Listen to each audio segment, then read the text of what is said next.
Those of you who are familiar with Mark Fisher will likely already know that he was a British cultural critic and public intellectual, as well as an academic cultural theorist and a teacher in the Department of Visual Cultures at Goldsmiths in London.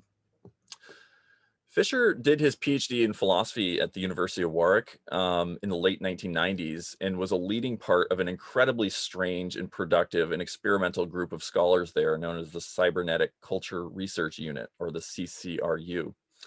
The CCRU was an unsanctioned locus of intellectual and aesthetic innovation, bringing together faculty members and graduate students in all-night drug-fueled explorations of Deleuzian materialist philosophy, cyborg feminist politics, cybercultural analysis, and science fictional aesthetics. The group included, along with Mark Fisher, the cyber feminist Sadie Plant, the neo-reactionary philosopher Nick Land, the experimental musician Stephen Goodman, also known as Code 9, who founded the acclaimed record label Hyperdub, which discovered and subsequently released the anonymous producer Burial's music, among many others. And the group is also credited with introducing the concept of accelerationism, which proposes locating the sort of contradictions within capitalist modernity and accelerating them to the point that the system falls apart. And I should just say here that there's a left-wing and a right-wing interpretation of what this means and what it looks like. But we can talk about this later. But yeah, I just wanted to clarify that because the idea has recently become popular among fascists and neo-Nazis who want to accelerate cultural tensions and civil strife in order to participate or precipitate a civil war. But socialists and people on the left have seen accelerationism in a sort of different light, looking for sort of radical, progressive, and yet unrealized possibilities that capitalist innovation tends to give rise to without sort of fully embodying those potentialities, such as new forms of collective ownership, price deflation, and the abolition of work and property generated by automation. Anyway, there are sort of multiple competing accelerationisms. That's sort of what I'm trying to get at there. Anyway, the CCRU was a deeply unorthodox center of intellectual and aesthetic production. Oh, I'm seeing someone's in the waiting room. A deeply unorthodox center of intellectual and aesthetic production, and Fisher was right in the center of it during his doctoral studies. And he was clearly very much influenced by and also influential within those circles. And if you want to read more about the fascinating story of the CCRU, here, I'll drop a link to a piece. It's an unpublished piece by Simon Reynolds entitled Renegade Academia, which actually I'll link it when I'm done, which is, yeah, just a fascinating read on the sort of history of that moment. So Fisher, who sadly died by suicide in 2017, left us with a buffet of really poignant concepts and reflections that singularly make sense of cultural life in late capitalism. From capitalist realism to the cancellation of the future, to the weird and the eerie, to this idea of acid communism, his early critique of cancel culture in his piece Exiting the Vampire Castle, his deeply resonant interview with Burial, and his engagement with literary and aesthetic genres such as cyberpunk, steampunk, goth, punk rock, and vaporwave, he had a unique ability to see what was really interesting in our cultural landscape and to analyze what it meant and how it felt and how it related to structures and systems of power and domination. Allow me to say that for myself, and I think Laurel was getting at this a minute ago, Fisher is in sort of, Mark Fisher's writing is in its own right an eerie experience. Reading it is an eerie experience because he somehow has tapped into a constellation of cultural productions that I've loved for a really long time, and that and he's sort of articulated thoughts and feelings that I've had about these works from way before I discovered him. So reading him has been this strange experience. His writings really center around a number of aesthetically dark and shadowy genres of works in particular, such as I mentioned, cyberpunk science fiction, the musical production of Burial and other sort of hauntological artists, goth aesthetics, dreary music like that created by Massive Attack and Portishead, and the strange dark works of fiction that he characterizes as the weird and the eerie. Also, I always felt that there was sort of a resonance between Mark Fisher and the experimental filmmaker Adam Curtis, who I know we've watched films of for this group in the past. And it turns out that the two of them actually knew each other and shared ideas about this concept of hauntology. And they also shared a love of Burial, who Fisher interviewed in 2007, and whose music features really prominently in Adam Curtis's film. So anyway, there's a parallel there too. If you felt that, it's a real one, like I did. Yeah. And it feels to me anyway that Fisher intuitively understands what makes these things so perfectly appealing in times like our own. Anyway, I'd imagine that many of you have probably had a similar experience in reading Fisher. So Fisher, I think it's safe to say, was what Sarah Ahmed would call an affect alien. He did not feel the same way about things in our culture that you're supposed to feel. Especially in moments of sort of naive optimism, he saw gloom.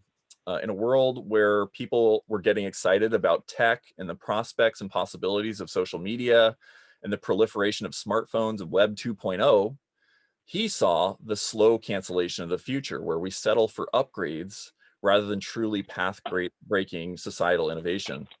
The aforementioned constellation, I'm just going to mute you there, Luke.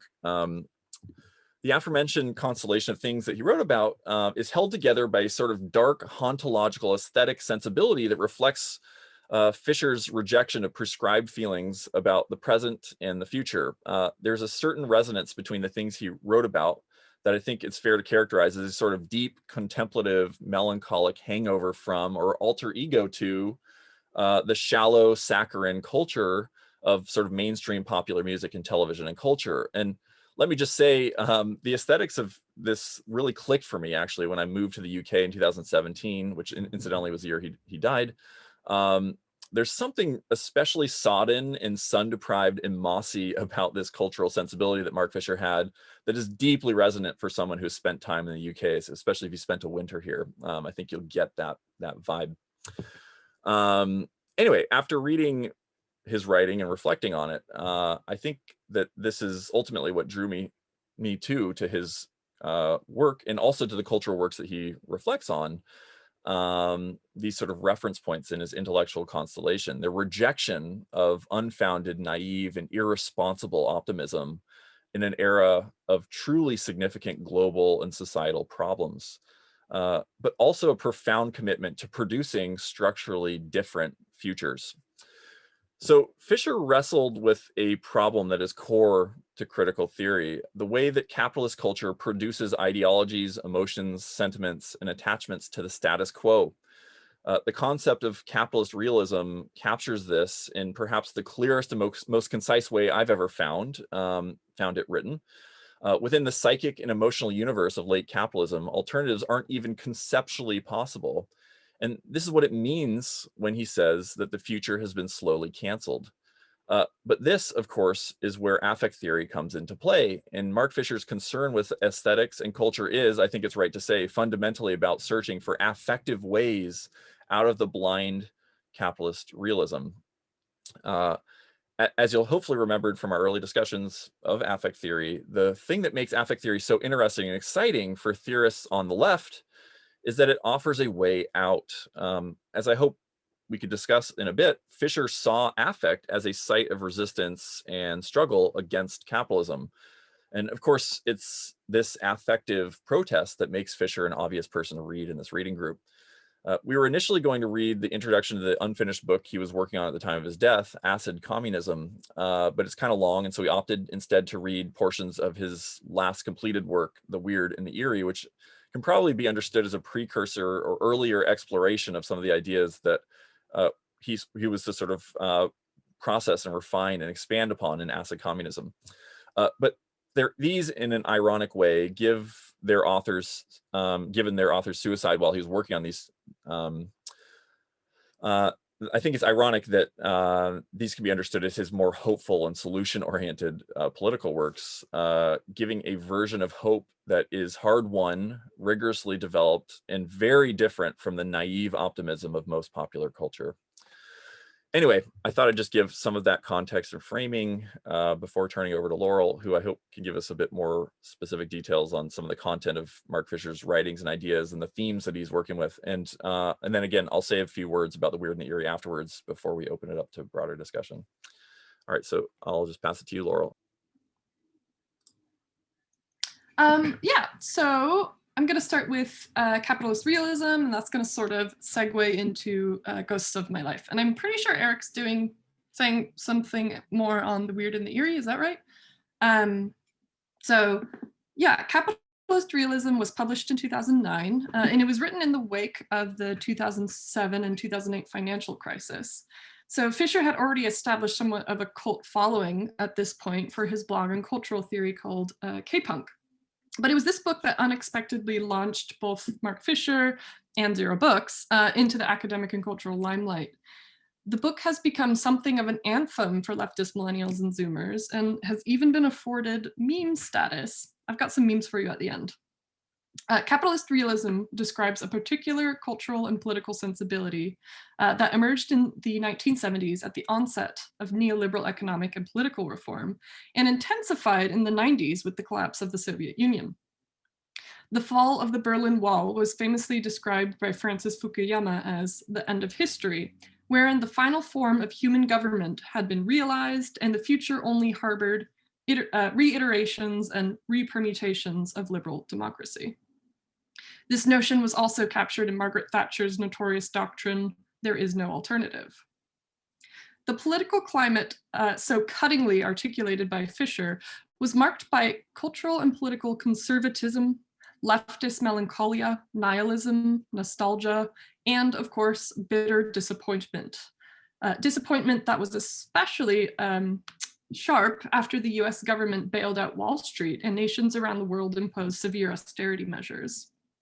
What ensued was not only a loss of stability, but of any sense of futurity, an endless abyss of capitalism and the gradual normalization of crisis.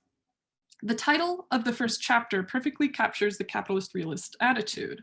It's easier to imagine the end of world than to imagine the end of capitalism, a phrase attributed to Frederick Jameson and Slavoj Žižek.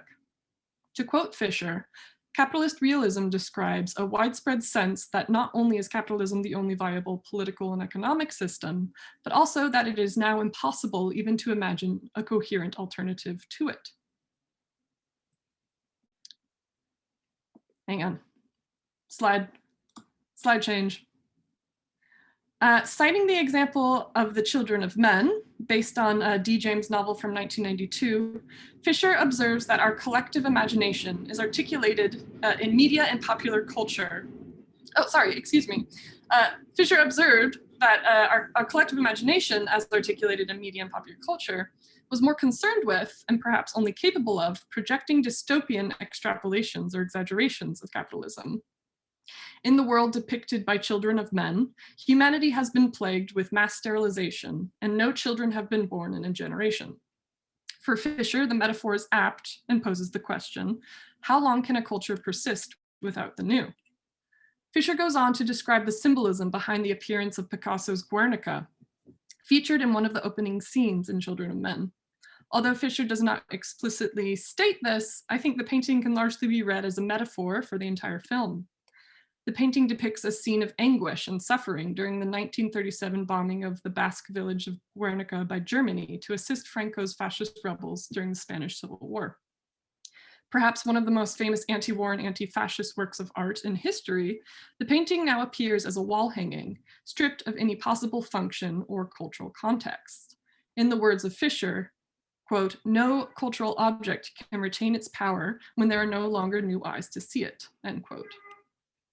When the main character, Theo, humorously points out the tragic futility of this art collection to his wealthy friend, the response is nihilistic hedonism. I just don't think about it. Culture that is merely preserved is no culture at all, says Fisher, as he advances a preliminary critique of capitalism's transformation of culture into museum artifacts. Capitalism, quote, "Capitalism is what is left when beliefs have collapsed at the level of ritual or symbolic elaboration, and all that is left is the consumer spectator trudging through the ruins and the relics," end quote. This turn from belief to aesthetics and from engagement to spectatorship describes the cultural conditions of late capitalism and articulates the capitalist realist's sensibility.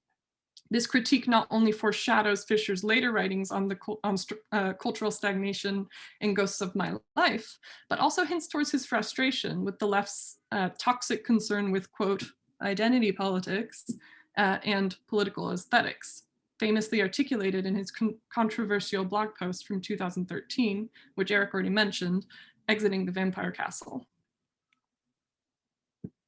Fisher identifies a prototype of capitalist realism in Nietzsche's concept of the last man, which serves as a foil to his concept of the Übermensch, or Superman.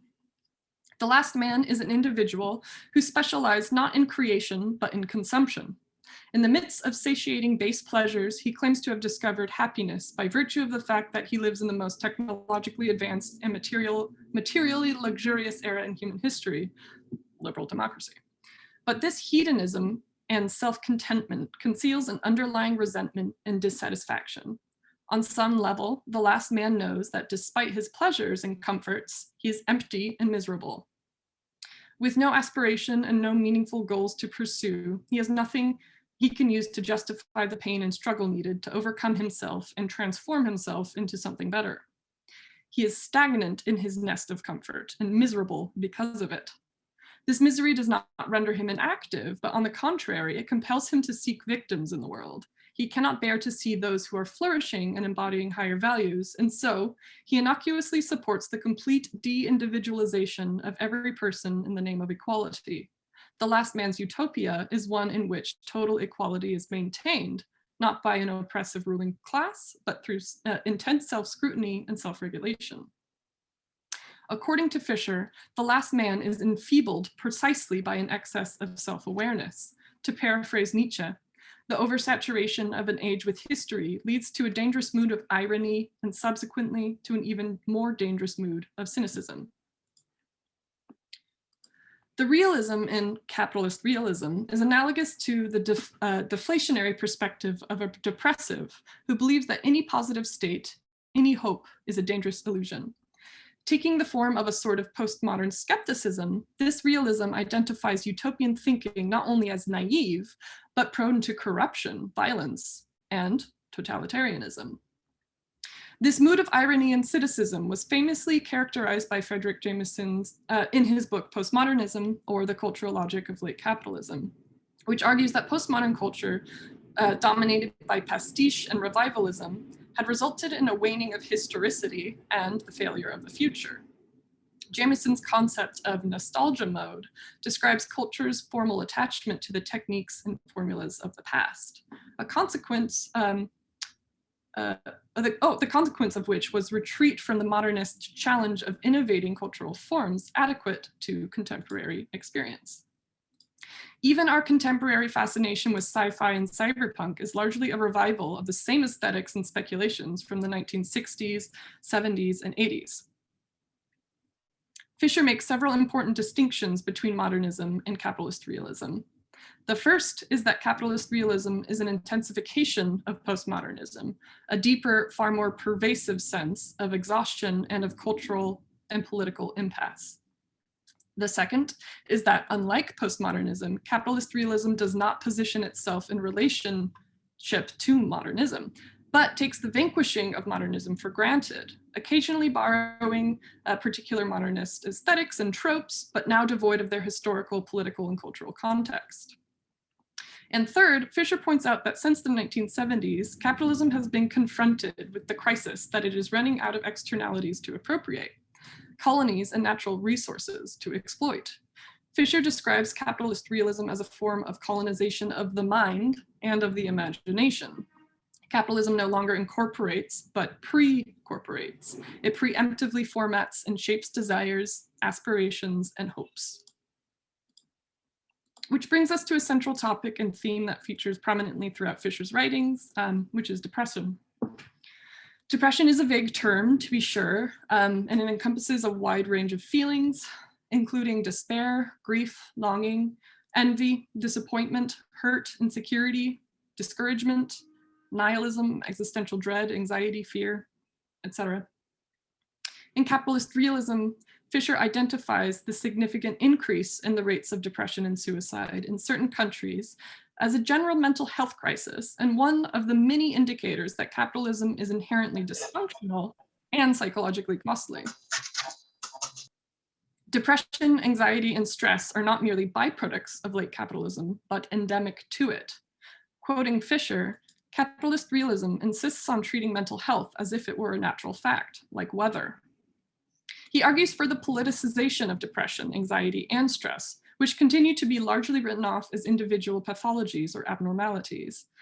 Depression is not a disorder so much as it is the norm, and might be described as a very rational response to an irrational situation, a systemic pathology. To quote Anne Cvetkovich, an affect theorist and women's studies professor, what if depression, in the Americas at least, could be traced to histories of colonialism, genocide, slavery, legal exclusion, and everyday segregation and isolation that haunt all of our lives, rather than to biochemical imbalances?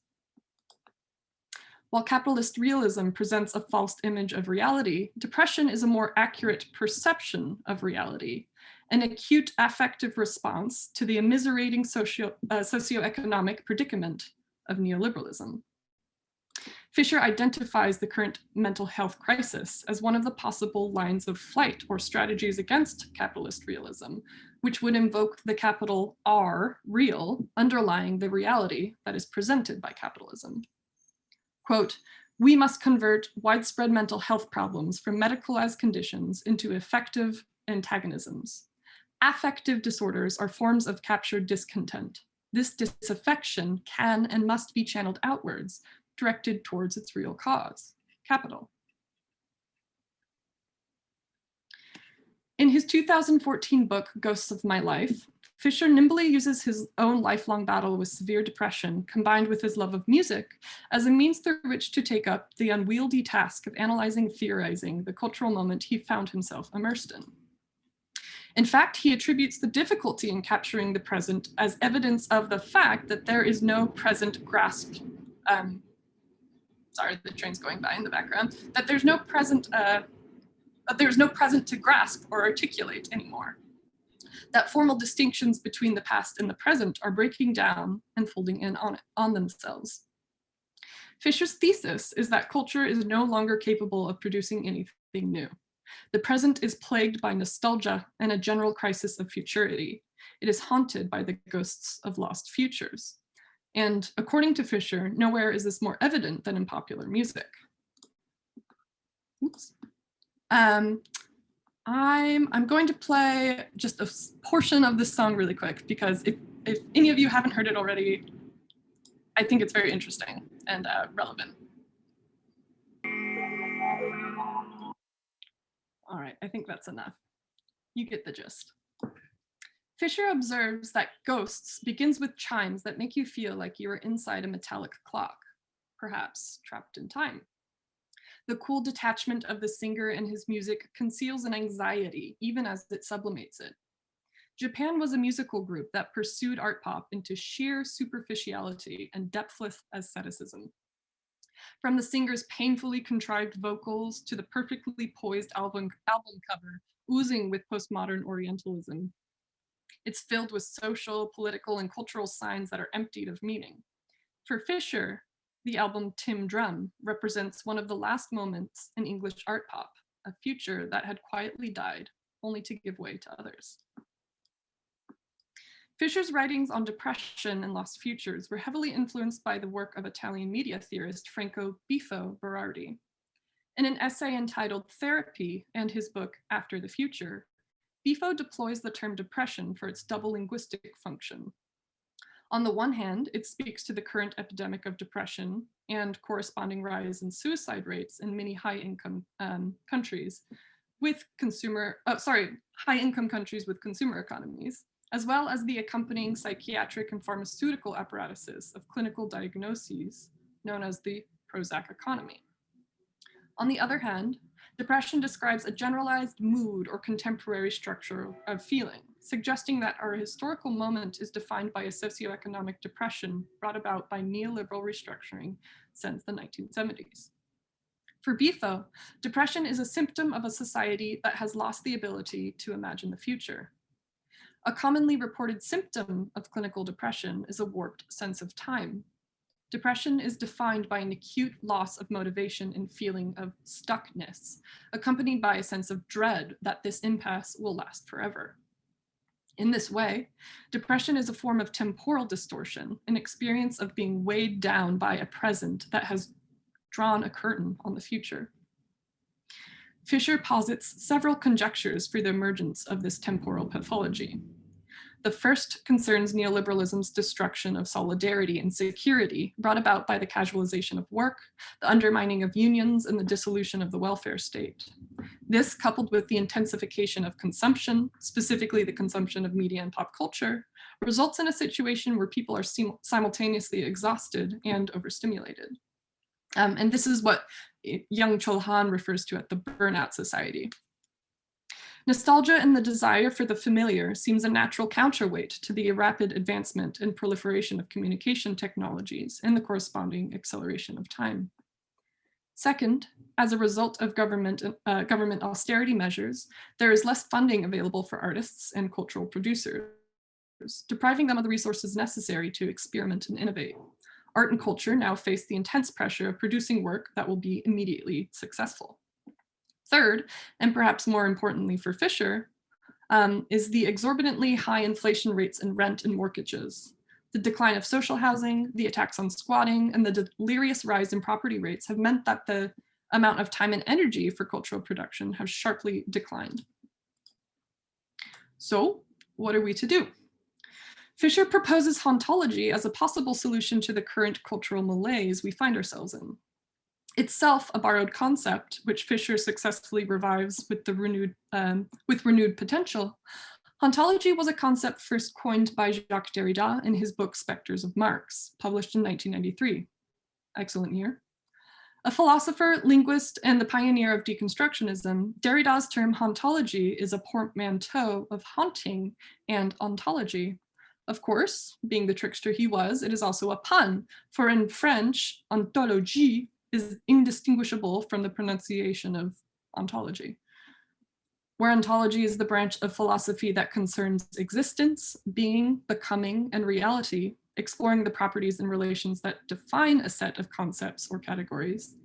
Hauntology refers to the way in which nothing enjoys a purely positive existence, and everything that exists is possible only on the basis of a series of absences, allowing it to possess some amount of intelligibility in the first place. For example, any given word cannot be defined in and of itself, but is defined using other words. It carries meaning precisely because it is a part of a system of words. It is understood in contradistinction to other words. Ontology is the study of traces, partial presences of ghosts. Responding to Derrida's repeated use of the famous line from Hamlet, "The time is out of joint," a moment signifying Hamlet's realization after encountering his father's ghost that he must heal time and set things right, Fisher explores hauntology as a distinctly temporal phenomenon and encompasses two distinct directions: an exploration of that which is no longer, but which remains effective as a virtuality, and that which has not yet happened, but which is already effective again in the virtual. In short, the present moment is haunted by specters of the past, as well as specters of the future. Like words, we understand the present based on its differences from previous eras. So how do we make sense of the postmodern present, which is simply an amalgamation of the past? For Fisher, hauntology is more than a useful diagnosis of our current cultural and political malaise, but an attempt to locate the possibilities for a, quote, positive alternative to postmodernity, in what he calls the specters of lost futures. Hauntology is a refusal to give up on this desire for the future. Ghosts linger and make themselves known or felt because they have unfinished business. Hauntings are an indication that something is worth investigating further. Yes, that's right, you should go explore the spooky abandoned mansion. In keeping with the ghosts that haunt the present, perhaps we can conjure alternative futures. Fisher writes that unlike the dreary solipsism and nihilism of depression, hauntology is more closely aligned with a form of melancholy. It carries with it a certain romanticism, a glimmer of hope. It is a form of lyrical collective longing. And I wanted to end by returning to the closing passage of capitalist realism. To quote Fisher, "The long dark night of the end of history has to be grasped as an enormous opportunity. The very oppressive pervasiveness of capitalist realism means that even glimmers of alternative political and economic possibilities can have a disproportionately great effect. The tiniest event can tear a hole in the gray curtain of reaction, which has marked the horizons of possibility under capitalist realism. From a situation in which nothing can happen, suddenly anything is possible again." So Fisher's book, as Eric pointed out earlier, decidedly ends with optimism, albeit a sort of weak messianic hope about the possibility of change. And indeed, it was Fisher was writing at a moment when many of these shifts were starting to occur in both culture and politics. And it wasn't too long after the publication of Capitalist Realism that a series of political movements were underway. The Arab Spring, the Occupy movement, the first BLM riots in 2014. Then, following the publication of Ghosts of My Life, there was the election of Donald Trump and Brexit. And these seemed to galvanize a leftist response as well as a nationalist resurgence. But we have been presented with concrete and pressing opportunities for rupture in the workings of capitalism. So where does the left go from here? Thank you so much, Laurel. That's really useful. Really great. Thank you. Well, I'll quickly just touch on the weird and the eerie, which I think picks up on some of these points that Laurel left off on. So the book, The Weird and the Eerie, is fundamentally about genres of fiction and their associated feelings, and how the unease that they create can be thought of as a potential crack within the seamless cultural steerage of capitalist realism. So if alternatives cease to be conceptually possible under capitalist realism, the system nevertheless produces certain strange, dissonant experiences, like a stage set that ceases to be convincing when it's seen from an acute angle. So the book opens with a consideration of Freud's concept of the unheimlich, or the unhomely. Unheimlich. Unheimlich, thank you. Or the unhomely, I don't speak German. Which describes... Heimlich is like comfortable, so these are things that make you like, ooh. Oh, that makes total sense. And the Uncanny, right? the notion of comfort actually there, I think maybe describes something that Home doesn't quite get at, although it comes close. Yeah. So this idea of the unheimlich, or the unhomely, describes a feeling of strangeness within the familiar. So the weird and the eerie are two genres of this type of strangeness within the familiar. And before I get into his descriptions of these two genres, or his definitions of them, let me just explain what the weird and the eerie are not. And Fisher is really emphatic about this. They are not fantasy. Fantasy imagines a world totally unconnected from our own, where anything can happen, a distant universe where, you know, things are different, but it has nothing to do with us. The weird and the eerie, by contrast, are always situated in the familiar world, accessed through portals and or experiences within the everyday. And the significance of this is that the weird and the eerie are fundamentally wrinkles or cracks in the ordinary, and therefore pose a threat to the stability of capitalist realism.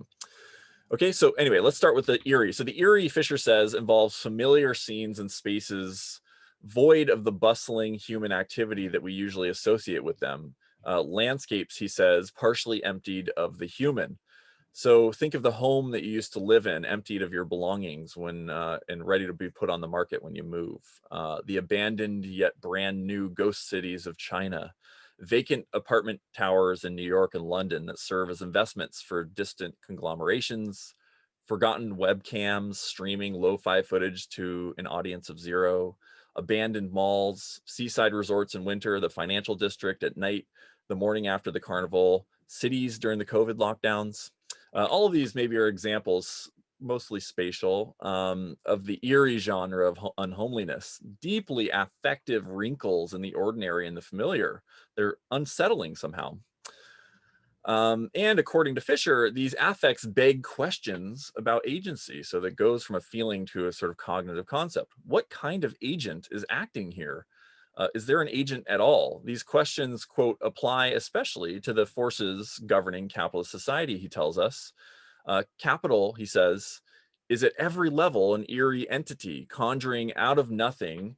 Capital nevertheless exerts more influence than any allegedly substantial entity, end quote. Ghostly, right? And realizing this invites us to recognize the way that we ourselves are caught up within the rhythms, pulsions, and patterns of non-human forces. So that's the eerie. The weird, Fisher says, is something similar but different. So the weird, which we read a short chapter on for this group, is fundamentally about things that, quote, do not belong. So things that are, quote, out of time or out of place, that bring, quote, to the familiar something which ordinarily lies beyond it and which cannot be reconciled with the homely, end quote. So he points to the work of H.P. Lovecraft as offering a prime example of this. So Lovecraft's stories always begin in the familiar or ordinary world and show how another reality sort of exists or can open up within that ordinary. And in his short chapter on H.G. Wells, Fisher, which we read, Fisher explores the idea of the portal or door between the ordinary and the extraordinary, which he says operates at as a sort of threshold between worlds. What's deeply subversive about the weird, then, is the way that it saturates the ordinary with latent possibility and alternatives. Once an ordinary wardrobe, for example, has been encountered as a portal into strange worlds, suddenly any wardrobe might potentially be such a portal. And we cease to experience the ordinary as obvious and given and begin to experience something else, to expect something else from the ordinary. And this is some of the stuff that we used to get, try to sort of facilitate with our sort of spontaneous urban events where we'd sort of turn an underpass into a dinner party or so forth. Suddenly you go to a dinner party under an overpass, you're like, why aren't there just spontaneous dinner parties everywhere? Anything could be anything. So that felt to me, reading The Weird felt like, oh yes, it's nice to read the theory of some of the like politics we've done in the past.